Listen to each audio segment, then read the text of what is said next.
Thank you. As I was, thinking this week and preparing, just was flooded with so much gratitude, so many memories of being here back in such formative years for me, and so I'm so thankful to be back. And I also realized as I wrote on my to-do list, like one of the things I need to work on, I wrote TED's Talk, and I realized, you clever people have probably already realized that a TED's Talk is what this could be called, but I'm also thankful that would be a little cheesy if you called them that. So thank you for not calling him that, but I thought that was interesting. Well, over the last 15 years or so, much of my professional and personal life has been centered around the question, really, of human flourishing or true happiness and what Christianity particularly has to say about it. On the personal side, these last 15 years have corresponded to my own journey through the striving and often difficult decade of the 40s. You may or may not know that, at least in the United States, the statistics are that 48 is the hardest age for most men, so sorry if you're about to approach that. I made it through. But in this decade where happiness and flourishing are often elusive, even in the midst of success and all the striving of that time. On the professional side, the same season has corresponded and been rooted in my own journey that I didn't plan, but that was to become a student of the Sermon on the Mount in particular. This great text that has been a huge influence on the Christian understanding and really has transformed my life even in the last 15 years in a significant way as well. And that journey has focused on really rediscovering the ancient wisdom of Jesus and kind of rereading that Sermon on the Mount, and really it turns out all of the Bible in light of the context in which it comes, which is Christianity offering itself as the true philosophy and the greatest philosophy of the world. Really the only, in my opinion, metaphysic and ethic that will bring us the shalom that we long for and that we feel kind of like a phantom pain of an amputee.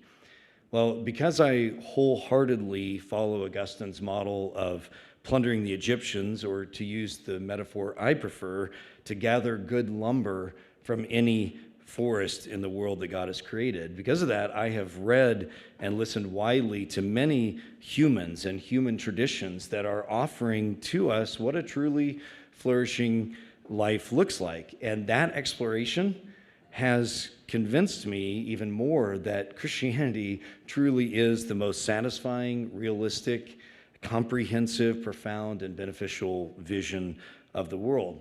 But there are still many true and good insights I think we can gain from species of trees that are outside of the Christian faith, still under God's sovereign canopy. It would be enjoyable, and in other contexts I've spent time talking about several of these tree types, the Douglas fir of Alain de Botton, the sugar maple of Marcus Aurelius and the Stoics, and the loblolly pine of Luc Ferry.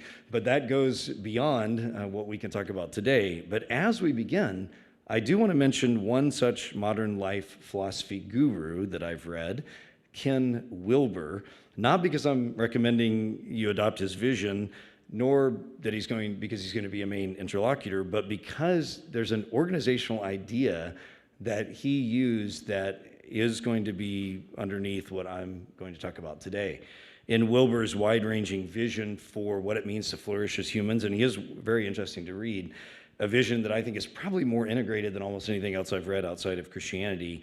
He notes that humans will only flourish when we are functioning in a healthy way on this 4 quadrants. And I'm not going to get into all the things he says here. In fact, I'm kind of going to lump a couple of them together for my purposes here. But the idea is that we as humans exist always as an I, as a we, and in relationship to a they, right? And so that's kind of lumping 2 of his quadrants together, which he does in other contexts as well. And that idea that we as humans function as an I, a we, and a they, I have found to be very stimulating, very beneficial for my own life as I pay attention to what it means to be human, because our existence, whether we realize it or not, is actually always functioning simultaneously on these 3 axes. We are an I, we are a we, and we do have relationships with a they outside of us.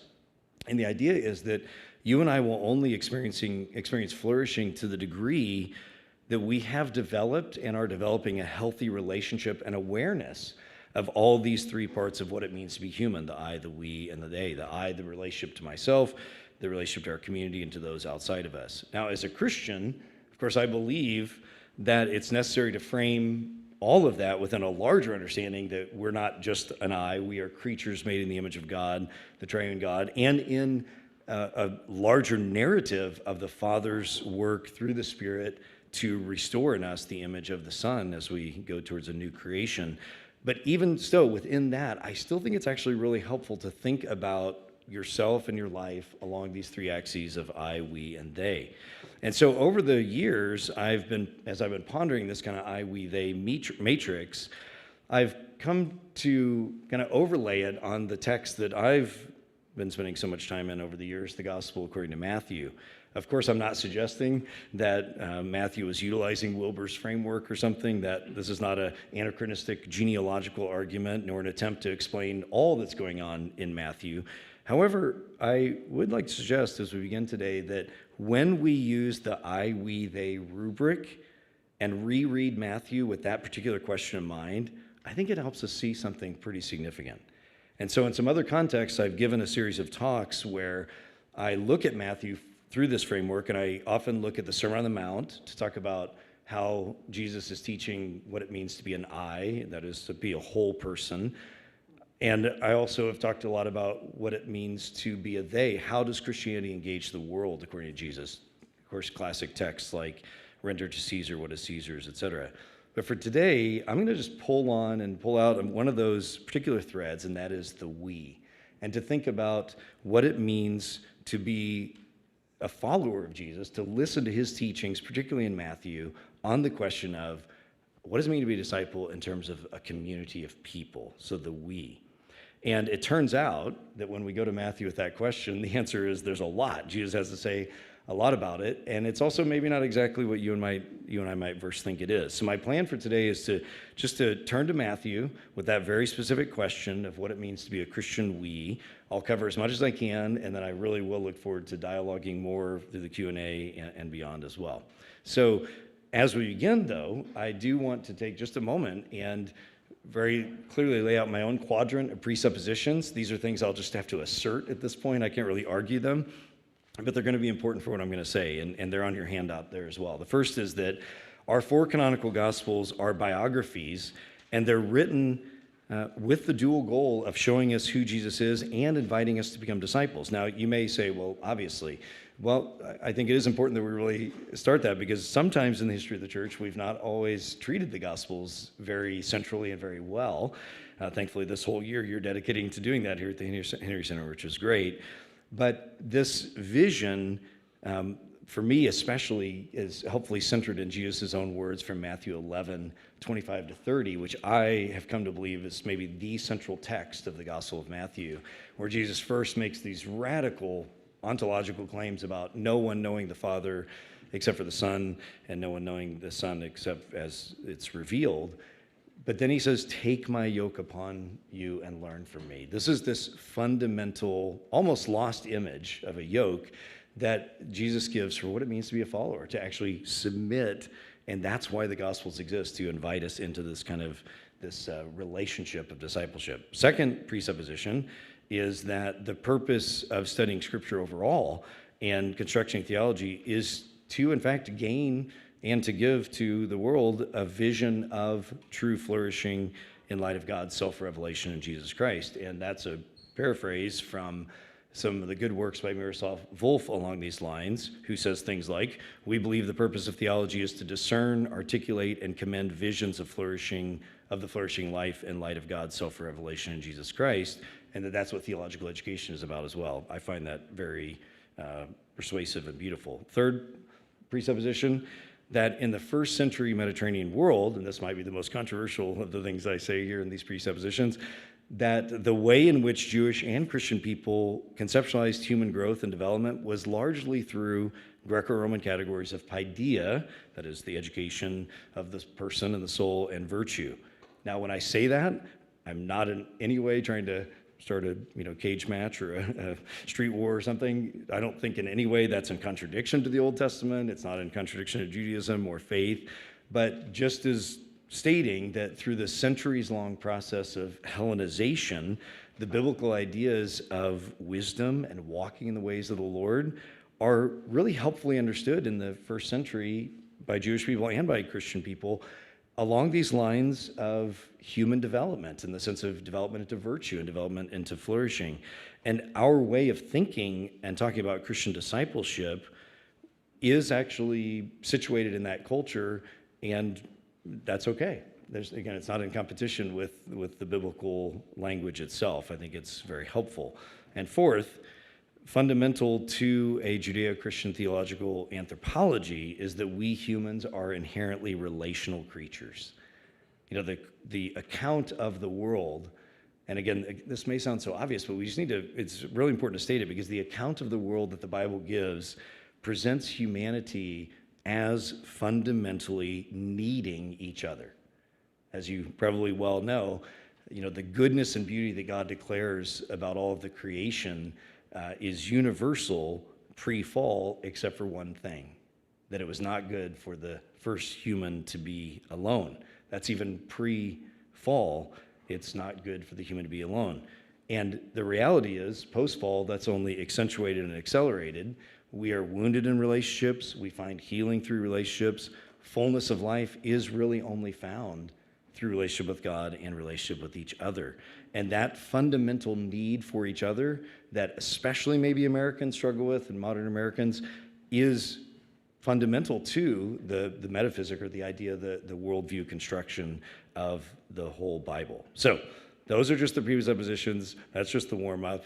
What is the Matthean vision of the we? Well, Matthew's gospel begins with a genealogy. And as I always joke with my students, after all the buildup I give about Matthew, and then you turn to the first page, it feels like a wah, wah, wah, like these 17 verses of genealogy don't seem too exciting. But of course, the genealogy is very, very important. Lots of great things to say about it. But what the main point is, it's establishing who the subject of this biography is, Jesus, who's the son of David and the son of Abraham. But then the question is, after the genealogy, who are the first people we meet? So not only the people in Matthew, but canonically, who are the first people we meet in the New Testament? Well, the answer probably, obviously, is Mary and Joseph.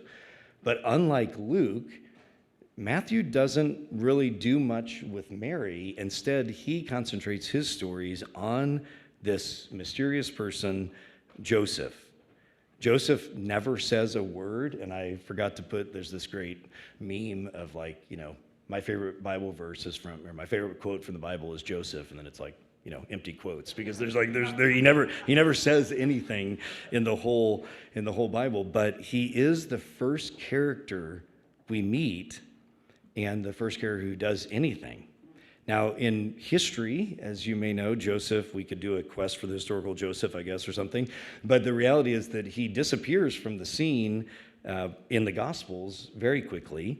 There is plenty of non-canonical literature that tells us more about him, understandably, inquiring minds want to know, etc. And of course, in sacred art, he appears very regularly, especially in conjunction with the Holy Family. But in Matthew, what do we know about Joseph? Well, this comes from John 6, he's the legal father, in fact, adopted legal father of Jesus. He, again, makes this early appearance, and then he's gone. Mary and the family does appear later, which leads to a reasonable speculation that Joseph, who was probably quite a bit older than Mary anyways, had passed away. But the main thing we see in the first couple of chapters of Matthew is that he is the recipient of angelic revelation via dreams. And it would not be wrong for you to wonder about the connection between another Joseph a long time earlier that in Genesis, and Daniel as well, who have a lot of connections. He is described as a tekton, that is an artisan that could be either in wood or stone. And if Geza Vermesh and others are right, maybe this also might be a metaphor for his wisdom. Sometimes tekton was used as someone who was actually wise in Torah, even though he probably was not educated in that sense. The only other thing that Joseph maybe in a subtle way makes an appearance, very subtly, is maybe he's the one primarily in view in Matthew 19, when Jesus famously gives the exception clause about when it's okay to actually divorce, because the description described there is basically what Joseph's situation was in a sense. Now, most importantly, though, the main thing we learn about Joseph is what Matthew says about him in Matthew 1:19, which is on your handout, that Joseph is this dikaios man here. And in case your Greek is a little rusty, I put there just to keep you honest and for job security reasons as a New Testament scholar, but in case your Greek is a little rusty, or maybe you've never had the opportunity to wrestle with the nature of Greek participles, which is totally okay, let me just point out something crucial. If you look at those the 1, 2, 3, 4, 5, the sixth and seventh words in my Greek quote there, is that on your handout? That is there, isn't it? Yeah. Dikaios on. That's where, if you look in your English translations, they'll usually say something like being righteous, which is fine. When it comes to Greek participles, I think translating them as being is what I call a third down punt, where it's just kind of like, I don't know, we'll just put being or something, ing on there. Thanks for the few who get that joke. But the couple of main options for translating this phrase well would be, although he was righteous, and if you know the rest of the sentence, he desired to put her away privately or secretly. Or, what I would suggest to you, the best rendering of this is actually what we call a causal participle, because he was righteous. Now, what's the significance of that? Well, notice that Joseph is the first person, again, we meet in the New Testament, the first person who's described as righteous, and in fact, very rarely is anyone in the whole Bible described as righteous. But I'd suggest to you this is very intentional. You don't want to blow through these first couple of chapters. He is being presented as the first character we meet in a biography who is an exemplar. He's a model of what Jesus is going to commend. And what does it mean for him to be righteous?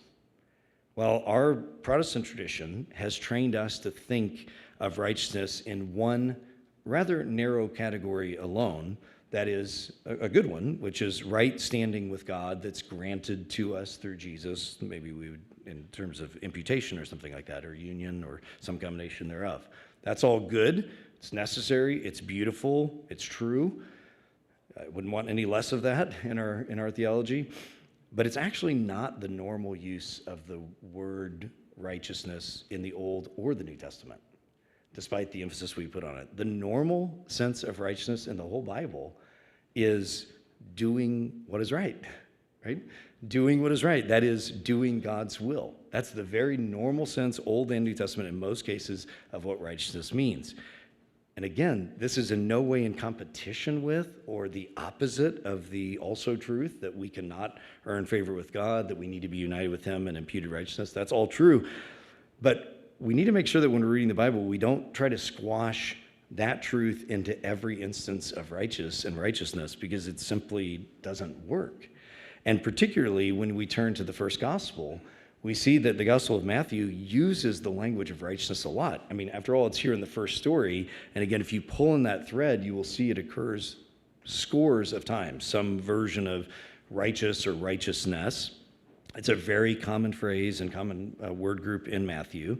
Many of them are in the Sermon on the Mount, of course, including some famous texts like those who flourishing are happy, or those who are hungering and thirsting for righteousness, which I suggest to you does not have nothing to do with imputation. As true as imputation is, that's not what that beatitude is about. Read the book. I'm not trying to sell books, but read the book if you want. I do have 6 kids, so I'm happy for you to buy the book for the $1 I'll make on it, but that's fine. But the hungering and thirst for righteousness, of course, Matthew 5:17-20, a very crucial text as well, and 5:20, unless your righteousness exceeds that of the scribes and Pharisees, you'll never enter the kingdom of heaven.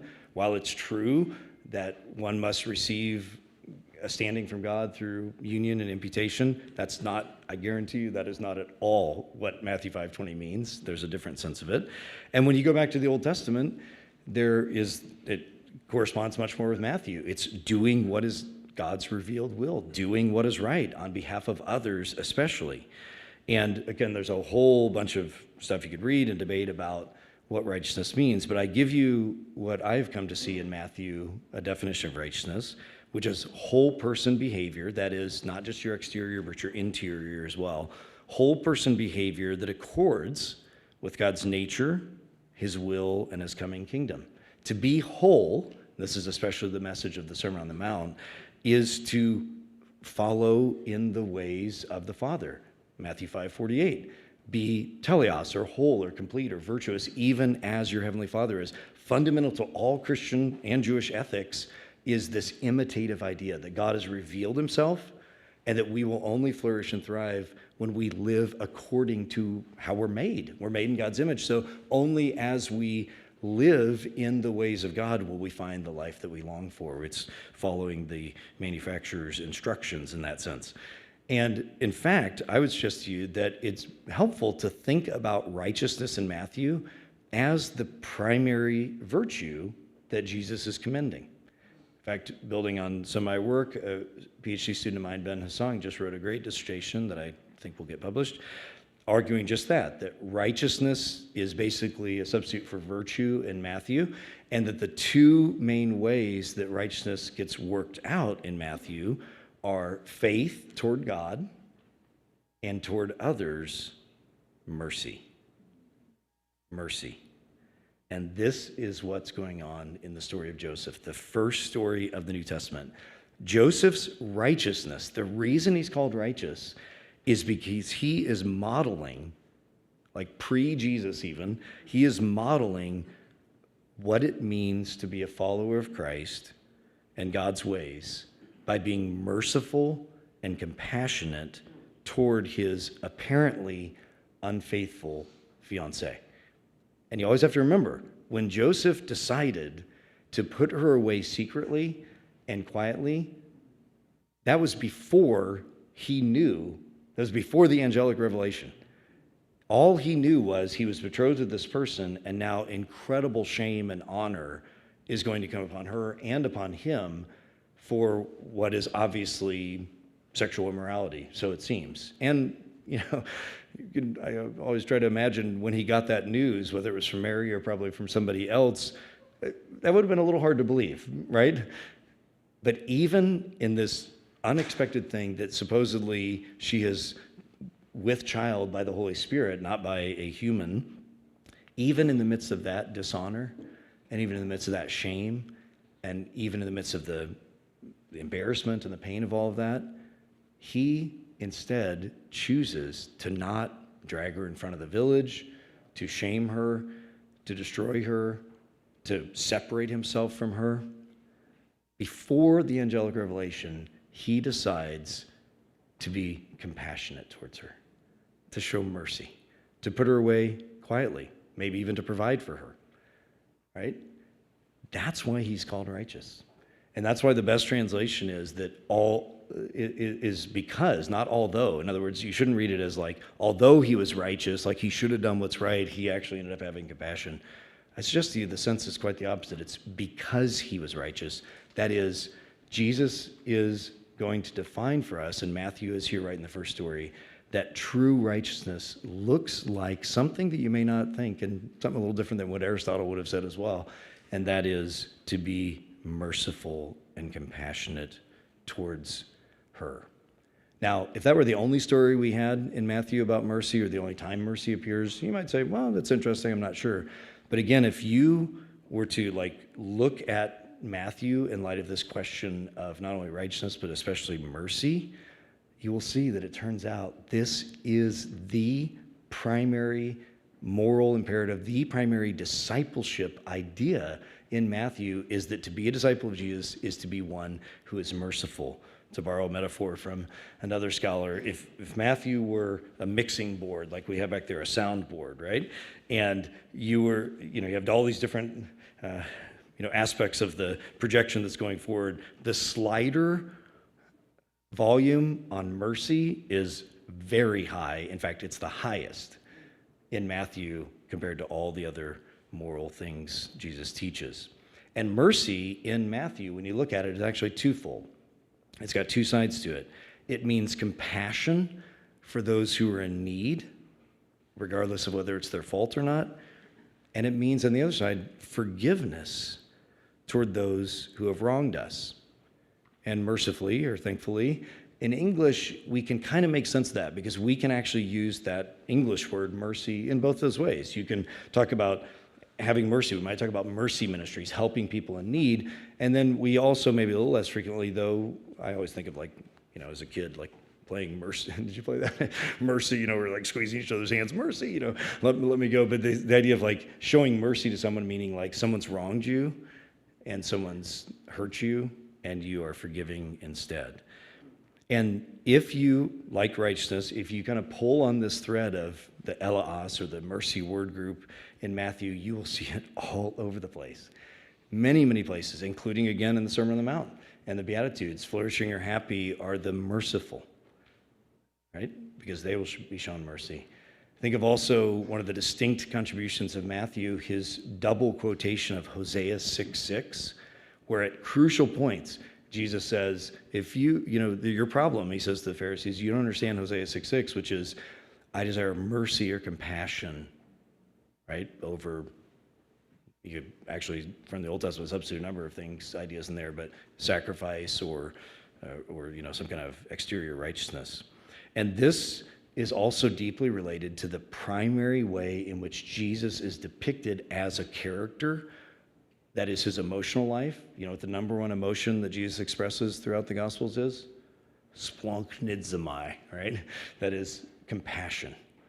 That he is depicted as one who is primarily motivated by this profound care for people suffering. He is the model of mercy ultimately. And then, of course, if you start thinking about all the theme of forgiveness, the interpersonal kind of mercy, forgiveness is all over. The end of the Lord's Prayer, if you do not forgive others, your heavenly Father will not forgive you. And of course, the longest parable in Matthew, which we'll come to here in a moment, in Matthew 18, about the unforgiving servant, and many others, it all focuses on the centrality of being merciful. So my point, first of these, my 2 points this morning, is that right here at the beginning of Matthew, and really the beginning of the New Testament, we're given a vision of what it means to actually do God's will, to be righteous, through the model of this mysterious character who performs or does righteousness, and that looks like great compassion towards someone who has shamed him and wronged him as far as he knows. Of course, in this case, there's more to the story. Mary had not really done that. And so the first thing to say is that discipleship in this we category, this interpersonal relationship, this being a disciple of Jesus, is primarily emphasized here at the beginning as that we are people whose lives are marked by being merciful. Merciful. There's another place, though, that we can also see this focus and this kind of unpacking of discipleship as mercy, and that is in Matthew chapters 18 to 20. Now, I am literally the son of an English professor, so I love literary analysis and all this kind of stuff, so I'll have to keep this brief. But one of the most beautiful things about Matthew is that it is a very highly structured it's really a literary masterpiece.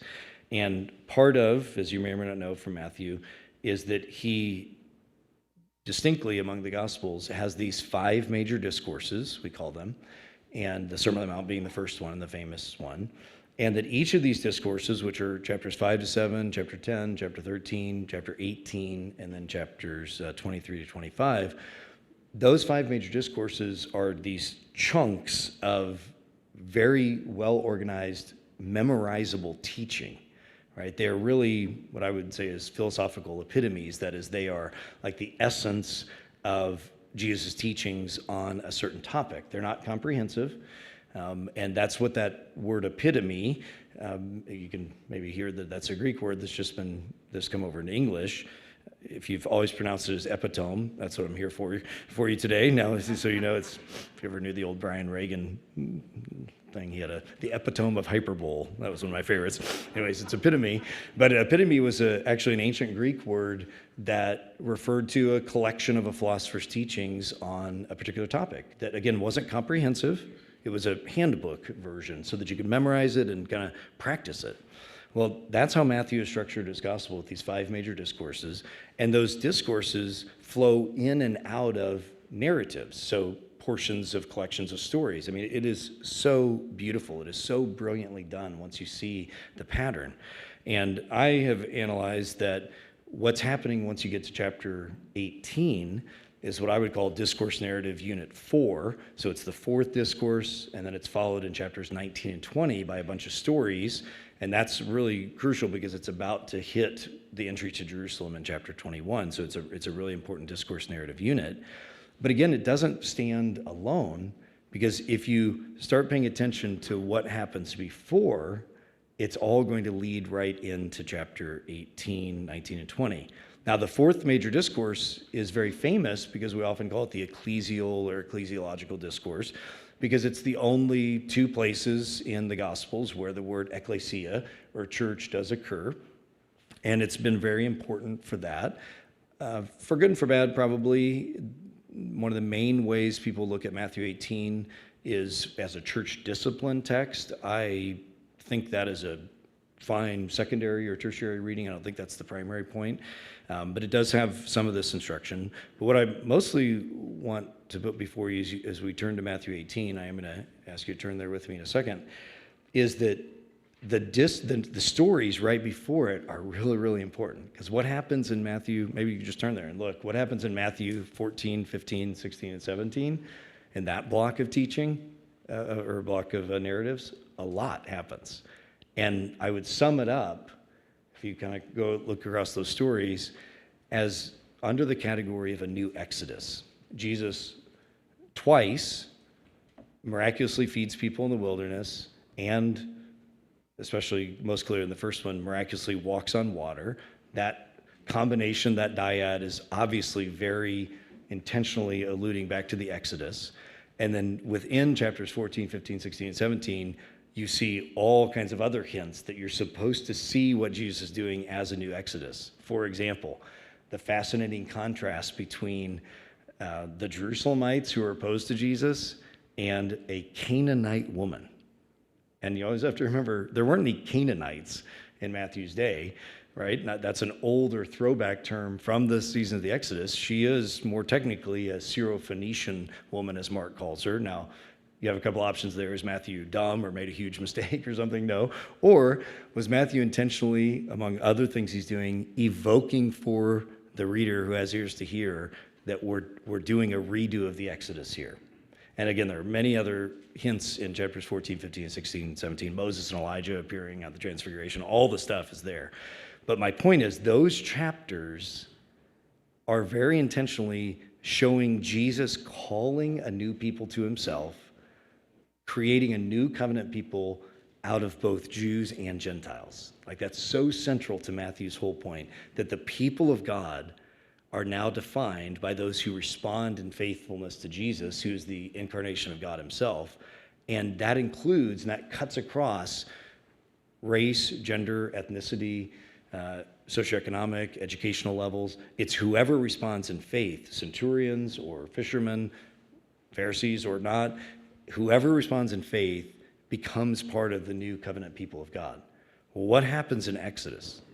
Well, in Exodus, God calls the people to himself, rescues them, and then appropriately, he gives them instructions. He gives them, here is the deal, because a covenant is a reciprocal relationship, usually an inequitably reciprocal relationship, but it's a relationship between a king or a savior of some sort, a warrior, and the people that he is going to govern or she is going to govern and take care of and provide for and protect, but it's a deal. And so the covenant instructions, Torah, from Exodus 20 on, are appropriate after the rescue.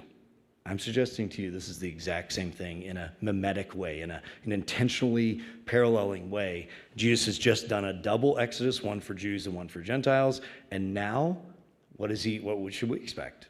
Some instructions about what life together should look like. And that's exactly what you have in chapters 18, 19, and 20. And the first time it ever dawned on me that you could think of chapter 18 particularly as a household code, that is, or Hausstoffel, that is a set of instructions for life together, which you also see in some of Paul's letters. Husbands, you should do this. Wives, you should do this. Parents, you should do this. Children, you should do this.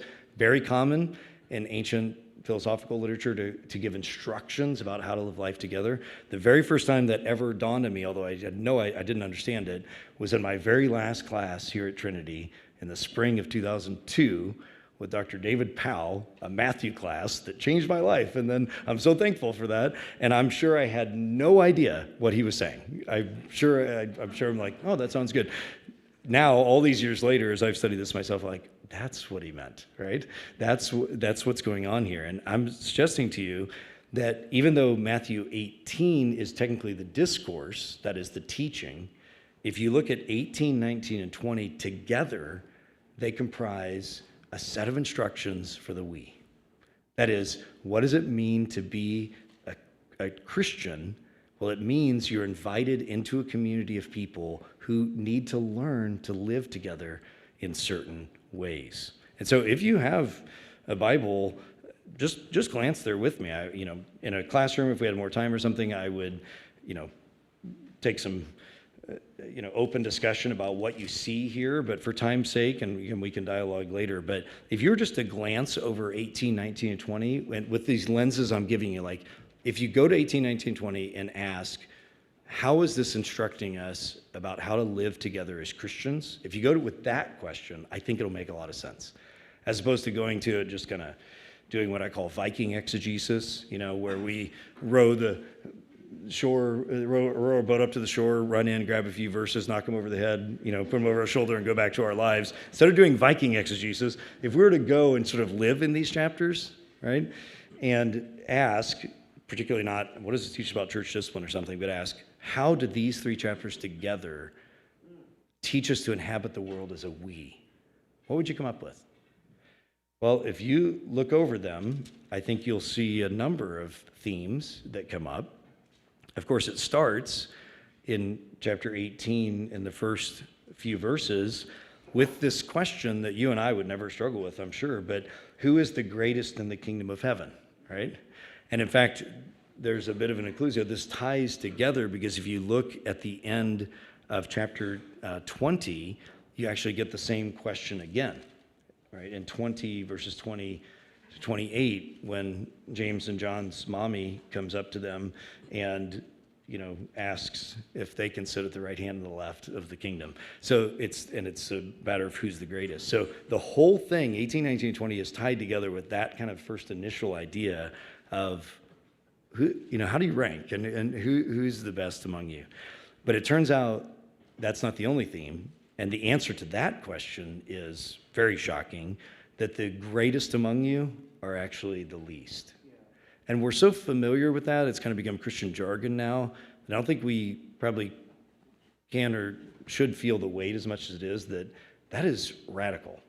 Like, that is completely counterintuitive. That is very unnatural to us to say that the most important people are the people who are like children and like little ones who have, which isn't so much, I don't think the metaphor there of being like children is so much, oh, aren't they sweet or something? I think it's like they're powerless, right? I mean, children, I think the metaphor, the way it functions here is they don't really have any control of their lives. They don't really have, great gifts that everybody's amazed with or something. They are the ones who are vulnerable, right, and least. And he's going to go on to talk about this as the little ones as well. So I think that's a main theme here about what the life of discipleship together looks like in 18, 1-5. If you look at 19, 13 to 15, and again, chapter 20, verses 20 to 28, that's the same theme all throughout. So it's the least are the greatest. Related, in chapter 18, verses 5 to 14, you see that God cares and protects the little ones, those who we might ignore or look over, and you can fill in the blank who that would be in your life or in our culture. He's saying God actually cares for them, and therefore you as the community of my people should as well. If you get chapter 19, verses 16 to 30, I think part of the instructions, the household code here, is that the ones in the world who appear to be externally righteous and even blessed by God don't necessarily get into the kingdom of heaven. And I think it's really important whenever we read the story of the rich young ruler that we don't write him off like, oh, he wasn't really a good guy. You see, there's the arrogance of thinking you're good. There's nothing to indicate that. This young man was a very good person. He would not have been a leader among them, and his financial success as well as his moral leadership among his own people meant he was actually probably a very good person. But he still had a problem. And in fact, it's the same problem that Jesus is talking about back in the Sermon on the Mount. He lacked wholeness. Remember what Jesus says here, if you would be whole or complete, teleos, then you know, that's what is required, and he doesn't have that. He's got external righteousness, he's got external blessings, but he doesn't have a willingness to sacrifice all to get the kingdom of heaven. He's the foil or the antitype, as it were, not the antitype, the opposite of the person that Jesus describes in the parable in Matthew 13, the one who finds a treasure hidden in a field or finds the pearl of great price, sells all they have to get it. This man is not able to do that. And so that's part of the instructions, I think, to the community, is the temptation to look at people who are successful and maybe even people who have seemed like very morally upstanding people, and to assume that those are the most important people. But to instead remember, and especially for our sake internally too, to recognize what God really sees and cares about is our, yes, he cares about our external lives, but our hearts and whether we really love God above all else. We also see in chapter 19, verses 1 to 12, in this discussion of marriage and divorce, lots of complicated things here, and of course that's a complicated thing pastorally and in our lives as well. But I think we can at least draw out from it that God values committed relationships, that there is a sense of that God really does care about marriage and that it should not be entered into or left in a trite or heartless way.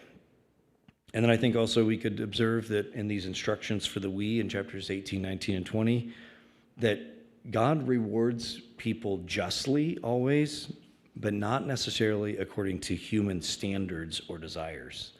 And I'm getting that from what is my favorite parable in Jesus' teachings, and one of the most complicated ones to interpret, the laborers in the vineyard of Matthew 21 to 16, and then the following discussion afterwards, where you get this shocking, it is such a powerful parable, because if you read it, you're going to feel just as mad as the people in the parable are. Wait a minute, you're paying those people the same amount, right? But the point is, I think, that God, just as the vineyard owner says, God can do what he wants. He's never going to do anything unjustly. He's never going to do anything that is not what he said he was going to do. But he's also free to do what he wants. And that our tendency, especially, is to be jealous and envious. That's that language. I know if you look at 2015, our translations probably say something like, do you begrudge my generosity? Well, that's actually a nice translation of the same phrase that was back in the Sermon on the Mount, is your eye evil? So if you're still inclined to think that all of our translations are literal, which is not a good idea anyways, even more literalistic translations say, do you begrudge my generosity, for is your eye evil? And that's actually because that's a good translation, because the evil eye is speaking to this envious heart. And so as we are looking at each other's blessings in the life together as the community, are you jealous? Are you envious? Do you think, oh, if I could just have that ministry, or if I could just have that marriage, or if I could just have those kids, or that income, or that family heritage? This is a deeply human tendency to look sideways in envy and comparison. We might put some nice kind of spiritual language on top of it or something. So glad God's blessed you or something. But the reality is the internal work of looking inside and saying, am I full of jealousy and envy towards other people's blessings? And that's what's going on in verses 20 to 28, when James and John send mom to go ask about whether they could sit on the right hand and the left. And what's always shocking to, it's amazing to think about, is that he has just promised then at the end of chapter 19, he's promised that they're going to rule over all of Israel because they've left everything not like the rich young ruler. And I guarantee you, if you look at the end of chapter 19, in Jesus' gracious response, you who have followed me will sit on 12 thrones, and then anyone who follows me, that's you and me down to today, I guarantee you that as soon as Jesus said those words, they didn't hear another thing he said. Because the natural human response in community is, wow, that's an amazing blessing from God, thank you. And that lasts for about a second, and then it's like, but I don't want to be down here in seat 6, right, of the 12 thrones, 6 on each side. That's great. I don't want to be down at the kids' table at the wedding, right? I don't want to be one who's lesser. And so in the midst of this amazing blessing that they are going to rule over all of Israel and the world, they, just like you and me, turn it into, well, but that's great, but make sure I'm, at the right hand and the left, right? This is all meant to retrain our sensibilities about what our life together as disciples is. That is that the tendency to compare and be envious and to be competitive, even within, not just in ministry, but just in life overall as Christians. And then the final thing, or one more thing to say is that Jesus' way of life is marked by suffering. And that's instructing us as well, that to be Christians, we should expect. So if in chapter 18, 7 and 9, chapter 20, 17 and 19, again, chapter 20, verses 20 to 28, if you want to ask, what does it mean to be a Christian? It means you should expect that there's going to be suffering and difficulty. But I think probably most importantly, it's connected to all these. If you look at chapters 18, 19, and 20, and ask, what does this mean about what it means to be a disciple community? It is once again going to focus on being people of mercy, particularly people who forgive others when they sin against us. And that's found explicitly, it's implicitly through a lot of the stories, but especially at the end of the discourse in chapter 18, where Peter asks about forgiving others. And good old Peter, I wish I could talk the whole time just about the beauty of Peter and how he develops as a character. He's so wholehearted and so whole foot in mouthed as well, often. And that's what's so lovable about him, is like he's the one who says, you are the Christ, the Son of the living God, and then says, Jesus, no, we shouldn't do it that way, right? He's the one who steps forward and says, hey, I know that some people aren't into parables. I've been telling the guys, parables are awesome, but could you tell us why you're teaching parables? There's all these things that Peter is, modeling this kind of, this struggle to understand. Well, he has a very beautiful moment of virtue. He says, should I forgive my brother or sister even 7 times? That's pretty bold. And I'd like you to pause for a moment and consider, can you think of someone who has really wronged you, maybe shamed you publicly or privately, maybe gone behind your back and caused you harm, maybe just slighted you, maybe they don't even know? Well, think how hard it is to forgive that person. Well, imagine that you forgive them. Maybe there's even also reconciliation, and then they do it again. That's hard, right? Okay, and let's say you work through it, you forgive them, they do it again. Really, I want you to really think about, I can think of plenty of situations in my own life. So we got to commend Peter here. 7 times, forgiving somebody 7 times, that's pretty awesome.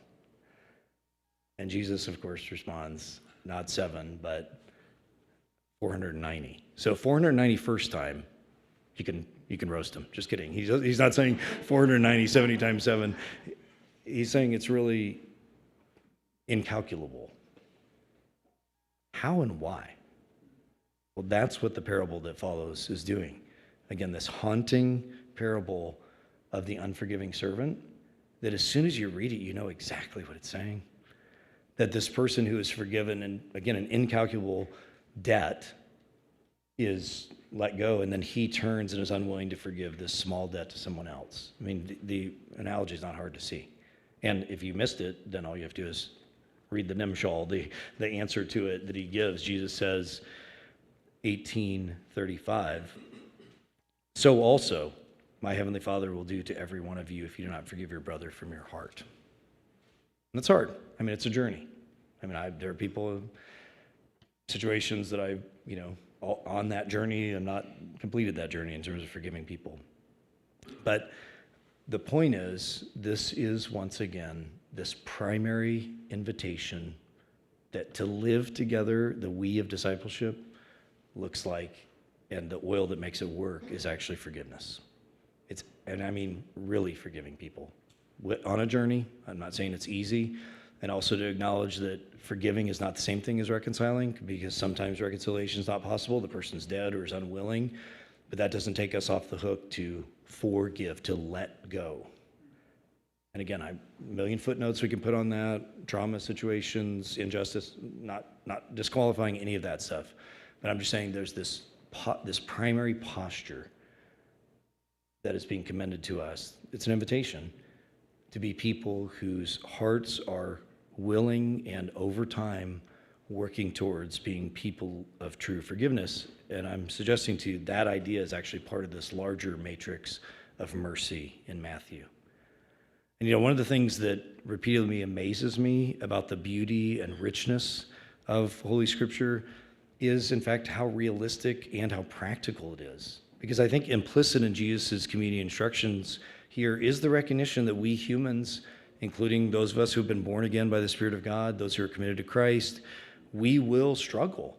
We will struggle to forgive each other. We'll struggle to live with each other in peaceable ways. So we need this household code. We need these instructions with their explicit and implicit exhortations because, friends, we will not randomly or naturally stumble into living lives of flourishing. It's not something you just kind of stumble into. It's not just like a natural golf swing or something. You and I need instruction, and we need to learn to take Jesus' yoke upon us, to submit our necks to a different way of inhabiting the world, a different way of seeing and being in the world. And chapters 18, 19, 20, I think if you read them with that mindset, you'll see it as a beautiful picture of what the yoke feels like, and or you could say what repentance looks like.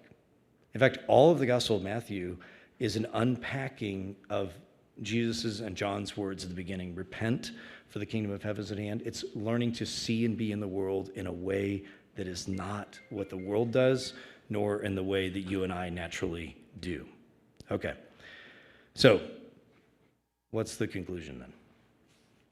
Well, I would just like to invite you to consider Jesus' offer of recalibration. Recalibration of our lives, our hearts, our attitudes, our sensibilities, our desires, our habits. And so far I've been talking about the subtitle in my talk. I haven't really said much about a kingdom of friends, and there's so much more I would love to say about that. But I'll just let that title be a bit of a teaser for a bigger idea that is my main point. That to be a Christian is to be someone who, yes, is in a relationship with God that you didn't have before, but essential to that is entailed with entering into a community of people who imperfectly are learning to live a different kind of life together. That's really central. That's not it's not an optional thing to being a Christian. To be a Christian is to enter into a community of friends. Now, brother and sister, family language is, a dominant metaphor in the New Testament. Again, I don't have time to unpack all of this. I'd suggest to you that there's actually a bigger category, though, and these are just different metaphors, and that biggest category is friendship. This fundamental idea that friendship with God and friendship with each other, and that's what the ecclesia is. The ecclesia is the assembly, large or small, that is the gathering together of the people under the philosopher king Jesus. That's what an ecclesia is. That's what Aristotle and Plato meant by the word, in effect, a city-state, and that's what I think Christianity means by it as well. We are a people committed to each other because we're all under the same king across race, gender, time, and space. So we're being invited into that. And along those lines, then I'd encourage you, don't be surprised when there is conflict and difficulty in the kingdom community. I see it in myself, I see it in the rest of us as well, that often we're kind of surprised, like, how could Christians act this way, or how could Christians do this way? Well, that's why we need the instructions, because this is exactly what we all do, and me as well. And then the kind of final point to make on this is really just to encourage you to embrace the joy and the pain of this life of we together. And anytime I can reference one of my all-time favorite movies, Arrival. Any Arrival answer? Okay, you have your homework for tonight. Go watch Arrival. Not too many movies that are based on cognitive linguistics and metaphor theory, which I love, and also where the linguist is the hero. That's a good time. And also based on a short story of one of my favorite authors, Ted Chiang. So there's a bunch of wins, and Amy Adams, hard to beat her as well in that sense. So it's a wonderful movie, but I've just recently rewatched it, and so I was thinking about this, and this is a line from the closing scene. I'm tempted to tell you the whole movie, and I also wouldn't feel too bad because I feel like if a movie's been out, there's probably like a statute of limitations on spoiler alerts, so I don't know. 10 years, is that what it would be? I don't know. But if you haven't seen it, it's tempting to go into the whole thing. It's very fascinating. But basically, the main character, Amy Adams, has the ability at the end of her life, or in this situation, sorry, at the final scene, to kind of see the entirety of her life, both the joys and the pains. And there's great pain that's coming. And even knowing that, she chooses to walk this path. And it's very powerful. And I've just thinking about it because I just recently rewatched it, that in our life together as Christian disciples, don't be surprised that there's conflict and people do bad things, and we do bad things, I do bad things, and we make mistakes, we misunderstand, we compete with each other. Don't be surprised when that happens, and don't run away from that, because we will only flourish, we will only thrive as we are part of this we. It's not just you and God, that's crucial too. You and I need to learn to live with each other in the ways of Christ's coming kingdom. And it's not just a duty, it's a joy. This is the invitation to recalibrate and to not shrink back. Maybe even today you can think of someone or some situation where you're like, I've been hurt too much, I don't trust that person. I get it, I understand. Be wise, but still, this is the way of Christ.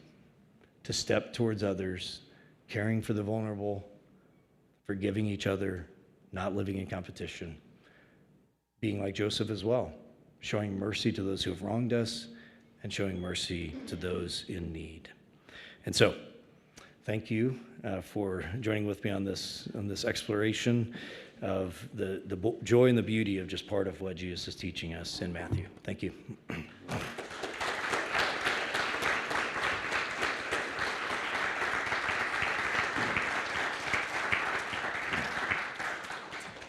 Thank you so much, Jonathan. Yeah, thanks. Is this on? Just a reminder, we'll have about 25 minutes or so for some Q&A, and then we'll have tables dismissed for lunch. So should we take a seat? You want to take a seat? Sure. So feel free to make your way to the microphones.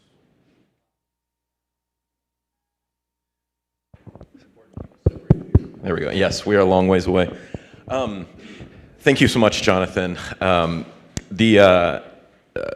My students have benefited so greatly from your work, so I trust that many of the assumptions that are on here will be familiar to them. I just wanted to start with sort of a practical question. You want us to adjust something? We were going to scoot. Yeah. Okay. Yeah. We don't just want a camera shot of the blank pulpit. Yeah.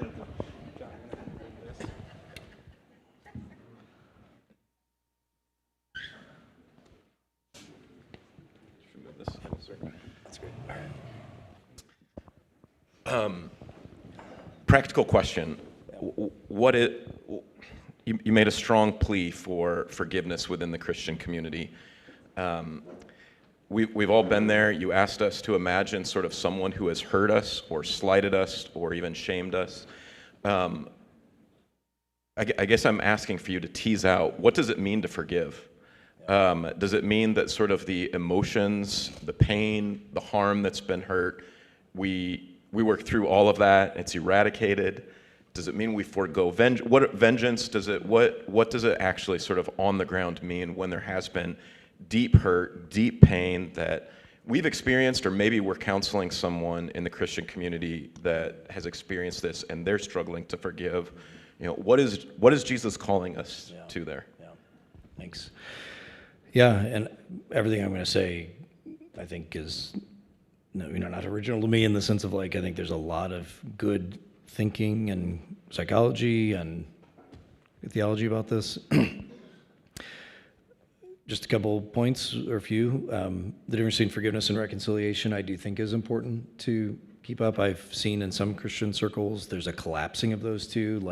You can't forgive someone unless they're also willing to work on that relationship. I just fundamentally disagree with that. I think that's collapsing together two distinct ideas.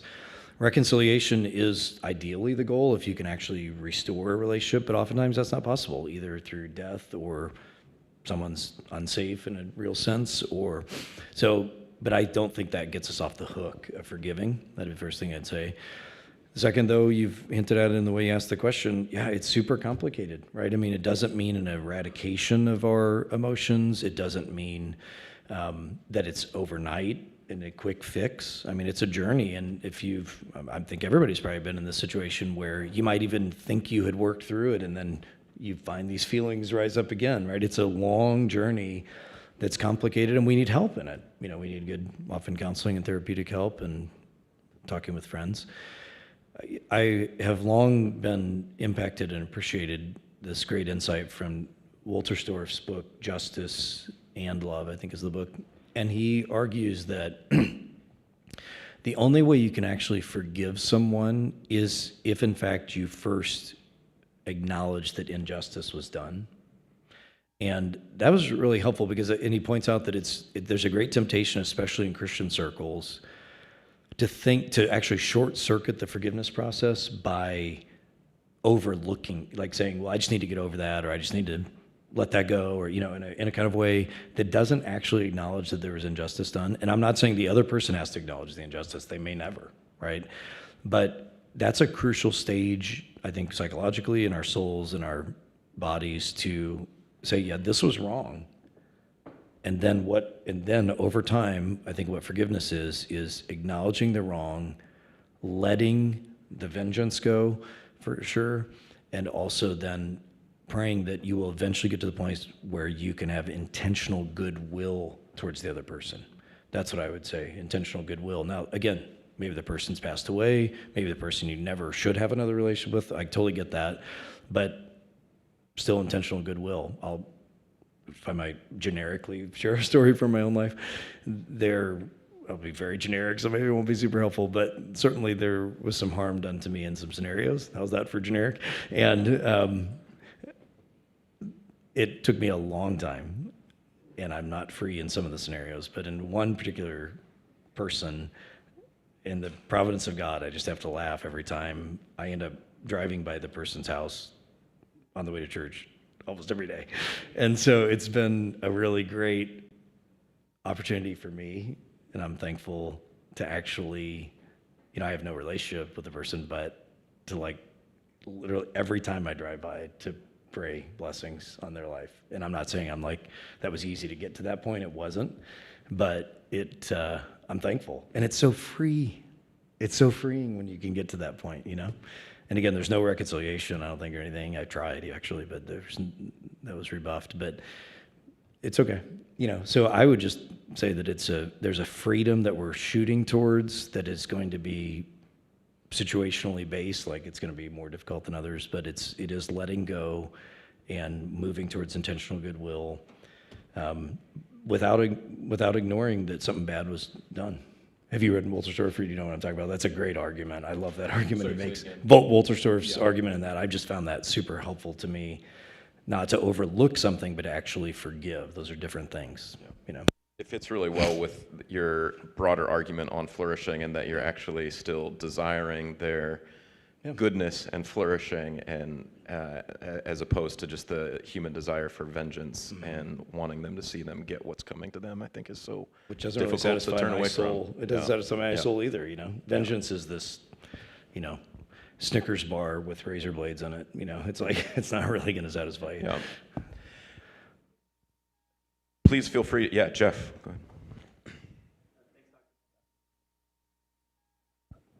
For the talk, compelling. I think a question I had was, one of your presuppositions was that much of what we read, especially with respect to Matthew, can be read best against this Hellenized air that everyone is breathing. So could you elaborate on how you see Matthew's approach, especially the emphasis on mercy, as being in line with or differing from the Greco-Roman philosophical discussion that was happening at the time? How would this have been subversive or differentiated from other visions of flourishing with respect to, some of the things you've talked about today?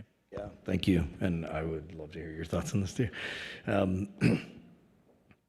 Yeah, so the argument I make in the Sermon on the Mount book and the Jesus the Great Philosopher book is that Christianity and Jesus is more than a philosophy of life, but it's not less than one. That's how I like to say it.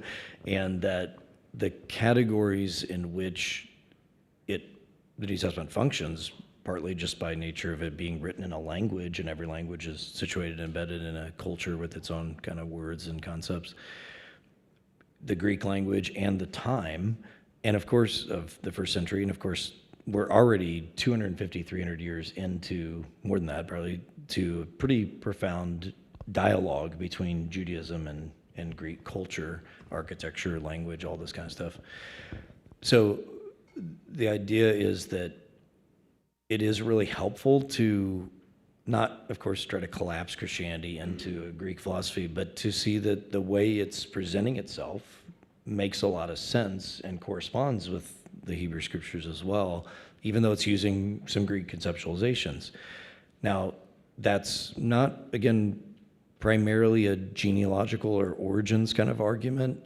I do think there is some of that, but it's also actually just kind of helpful to look at Jesus' teachings from those contemporary lenses. But my main point is that comparison is precisely helpful because it helps us see things that are the same and things that are different. I mean, that's the function of comparisons. And comparative work is looking at something in a particular way so that it helps you see something, maybe even something familiar to you, in a way that you hadn't seen it before. And you should expect that there are going to be some ways when you're jamming together philosophies or ideas, some ways in which there are parallels and some ways there are distinctions.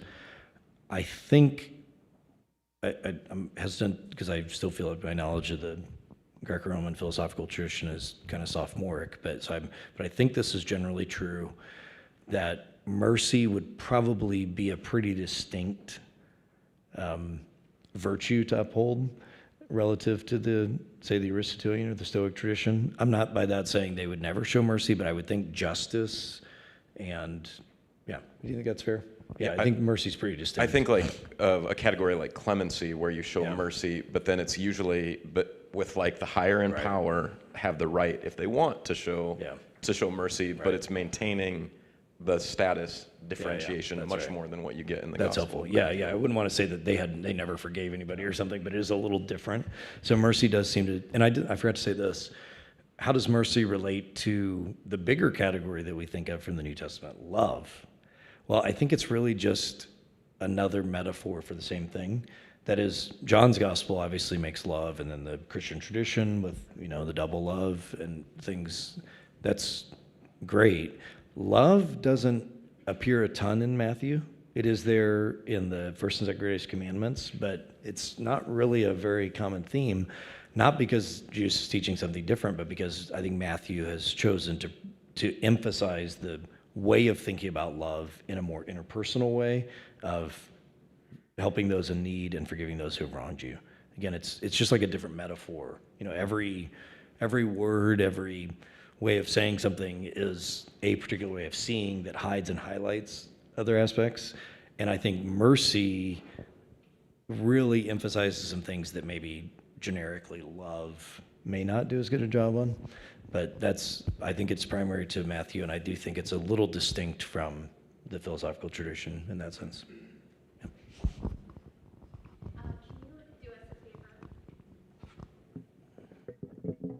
Can you do us a favor and tie together the kind of clarion call from Matthew for forgiveness of those who have wronged you with imprecatory psalms, which clearly don't, at least they don't verbalize a desire for the flourishing of those who have wronged? How do we kind of hold those passages together? Thank you so much, yeah. And I'm very open to dialogue on this. And, you know, in the Christian tradition, a lot of times you may know that the imprecatory psalms were, you know, reread with maybe demonic powers or Satan or something as being the enemy, and then you can kind of lean into them that way. And that's one solution to what is a bit of a dilemma when you read those psalms relative to Jesus' teachings on love. I don't disagree with that, but I have not found that to be entirely satisfying way of reading those psalms. I would come back to what I was saying about Wolterstorff in the sense that I think the acknowledgement of the wrong and the desire, including the raw expression of that desire, lament, I would put in this category as well. The to be human is to be emotional. That's not a bad thing. And that those imprecatory psalms are expressing real lament, real grief, real desire for justice over injustice, but that they are not the end game. I think you have to put the imprecatory psalms within a larger understanding of, in the Old Testament alone, of God's merciful nature. Vengeance is his. You know, Jonah being the great example of someone who doesn't do that, you know, in a sense. So that would be my probably imperfect answer, is that I don't want to kind of unhitch them. I also don't want to like just kind of flatten them out like, oh, you should never do that, or that's just about Satan or something. I think it's part of the reality of acknowledging injustice, and in the midst of that, looking for God to do what is right and good. Is that how you would answer it? That's actually about what I was saying. Phew, okay, good, excellent. Thanks. That's, I just wanted to see if you're on the same page. yeah, it's good. Actually, fair. Thank you. Would Matthew 20, I'm curious what, you know, what we're clearly called to imitate Jesus' mercy. Yeah. Jesus is very angry, it seems, in Matthew 23 when he's engaging in denunciation of the interpreters of the law. Do Christians read that in terms of like an imitative sort of ethic as well? Great question. Yeah. So there were two possible talks I was going to give, or a number I was going to give. One would be this one, or one on Matthew 23, because I've been thinking a lot about that myself. Yeah, I think that Matthew 23, the woes there, I think there are two fundamental ways in which we have misunderstood those that do lead into a wrong reading. One is not understanding what a woe is, and the misunderstanding of a woe goes back to the misunderstanding of a macrism, right? Because macrisms and woes go together, or a beatitude, right? A beatitude is not a blessing, and a woe is not a curse. A beatitude is a vision being cast for a way of inhabiting the world that will result in flourishing. That's what a macrism is universally. A woe is an anti-macrism. It's watch out, because if you inhabit the world this way, it's not going to result in the life you long for. This is the two ways wisdom theology of the Old Testament and the New Testament, Psalm 1, etc. So a woe is not a curse. So the first hang up people have often with Matthew 23 is they think, wow, Jesus is grouchy today or something, or he's cursing people. A woe is not a curse. There's another word for curse. You can curse somebody if you want. But a woe is a strong invitation to not inhabit the world, because it's in a certain way, because it's not going to bring you life. But I think the other way we misread Matthew 23 is we stop reading too soon, because if you keep reading in that chapter, what you see is that the way he's speaking these woes is with tears. It's with lament. It is amazing to me how rarely commentators or people observe that the end of the woes is Jesus weeping over Jerusalem. And I think, you know, again, I can't prove this, but I think literarily a good argument is that the tone, the timbre, the posture in which even the woes were spoken was a loving exhortation that does have an edge to it, but it's a loving exhortation to not inhabit the world in these ways that dishonor God, including some pointed things he has against the religious leaders. But I don't think it's Jesus on a grouchy day or Jesus as the model of being a jerk online or something, right? Which is unfortunately how it's often used.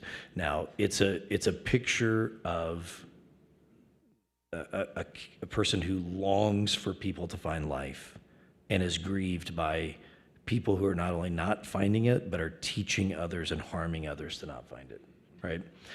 And the final thing I'd say on that, which is his whole point with the Pharisees all along, he's in conflict with them because they don't show mercy. You know, the only people Jesus is mad at in Matthew are people who don't show mercy. That's the only people. He's never mad at broken people, even liberal theology people or whatever. He really is only in conflict with people who don't show mercy to other people.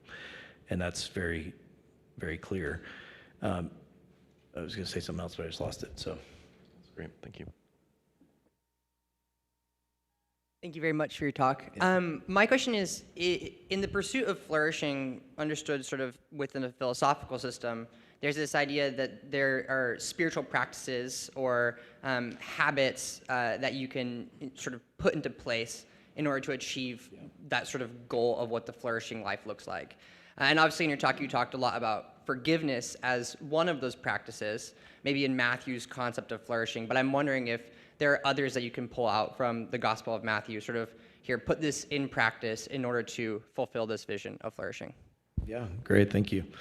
Well, I mean, I think to go back to how I started with the I, we, they, I do think the Sermon on the Mount is not the only place, but it's one of the main places where you get habits to form about yourself, which are especially paying attention to your motives in doing acts of piety, say in chapter 6, and praying and fasting and almsgiving, paying attention to your heart when it comes to your morality, that, you know, you've heard it said, do not commit adultery. He's not antithetical there. He's saying, and I'm saying to you, don't even lust. Like, don't focus your morality on your external behavior, but make sure you're looking inside as well. So those are habits. And I often, wryly joke that one of the horrible things about being a Sermon on the Mount scholar or whatever is that I'm constantly convicted about how it's not true in my life. You know what I mean? I really mean that. Like, how regularly I'm teaching on the sermon, preaching on the sermon, I just keep having to come back to the reality of so many ways in which there's a disconnect between my exterior life and my interior life, So those are habits that I'm constantly aware of seeking to pay attention to, like examining my heart. Forgiveness, mercy. I think some of the others I mentioned in 18 to 20, not being envious towards each other, being aware of that. Let's see what else would be there. Those are the immediate ones that come to mind. Feel free to help me out. Prayer. Thank you. Failed.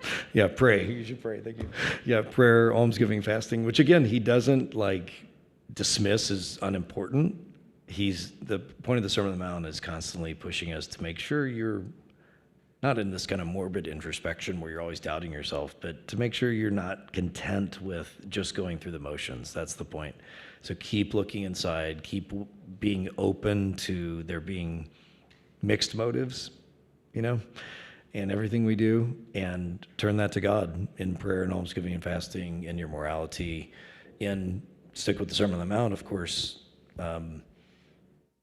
treating others as you'd want to be treated, not judging other people. So, the Sermon on the Mount alone is full of these spiritual formative practices that are primarily focused on how you show up, in relationship to yourself, I think, and God. So, Thanks for your talk, Dr. Pennington. This may relate to what you just said, but I was interested in the Ken Wilber's quadrants at the beginning, and I wonder if you could flesh out a little bit about how you see the we, I, they play out through Matthew's gospel. I think evangelicals tend to individualize everything, and so the we is a helpful corrective, but how do the I and the they play into your understanding of Matthew's gospel? Yeah, that's great. Yeah, again, I think it's they're all throughout, but I do think the Sermon on the Mount is a great place to look at the I, because it really challenges us to, just pay attention to our wholeness, that we're meant to be whole people. There are a number of interesting places. I think one obscure little passage in Matthew that people often overlook, and it's unique to Matthew, is 17:23-25, which is the 2 drachma in the fish story, which is a very odd story, right? And it doesn't ever really even happen. Like, he tells, these people come and say to Peter, who's obviously the leader now among the disciples, does your teacher pay the tax? And I always laugh. This is one of those classic examples where Peter answered before he knew the answer. Yeah, we pay it. And then he goes inside and Jesus says, what do you think, Peter? It stinks to have your Lord be omniscient in some sense as well. Like, he knows stuff. He knows conversations that weren't even in his presence.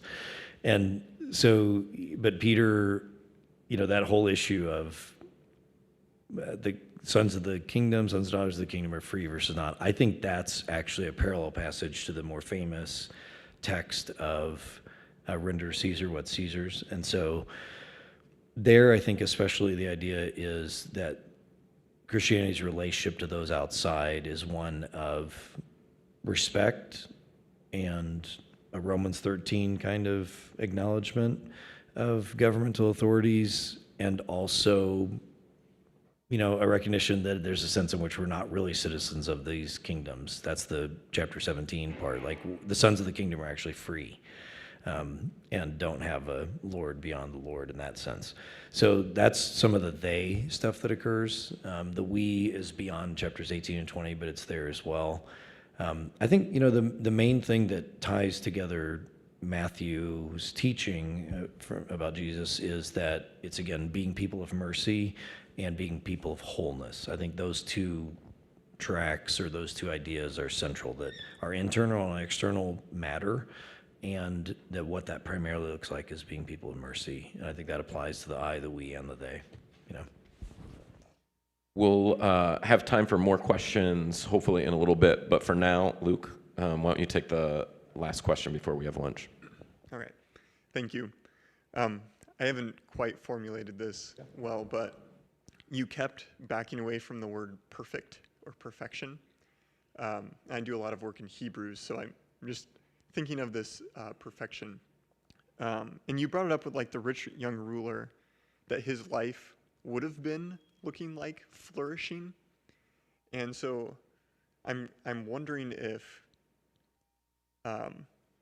perfection might be more of kind of the edge that Jesus is going for in these, right? It's not so much like a life of flourishing that you would think of it, but being merciful to the poor, which might be to the destruction of your human flourishing, but it's actually the perfection that God seeks. I don't know if. Yeah, thank you. Yeah, so I don't use the English word perfect for Matthew 5:48 or 19:16, or what's the verse there? Whatever the verse is. The word teleos and that whole group of Greek words, the tel group, are notoriously difficult to translate into English, because they vary a little bit, and also I think the idea is wholeness, maturity, end goal, but the English word perfect doesn't mean that anymore. It used to mean, you used to be able to use the English word perfect to mean something like that, complete or consistent, but we don't anymore. Now, when we hear the English word perfect, we think of it as a moral category of, or maybe an aesthetic category of without flaw. But I don't think that's the idea. I think it means consistent. So the best example, the only kind of vestige of that in English was, and I'm not a NFL aficionado or anything, but I think it was the Browns several years ago lost every game. Was that, did they have a season? Look at you. I think it was the Browns, right? Anybody with me? Can I get a witness? Is that right? I think it was the Browns. Was it Lions? Okay. I think the Browns did as well. Anyways, but at the time, there were occasional quips that they had a perfect record, right? And they didn't realize, I would imagine, the ESPN writers or whatever, that they're actually using the older sense of perfect in a correct way, in the sense that it means it's consistent, right? They probably meant it quite snarkily, right? But it actually, that is a sense of it. It's like, it's the same. Or has integrity. It's has a oneness to it.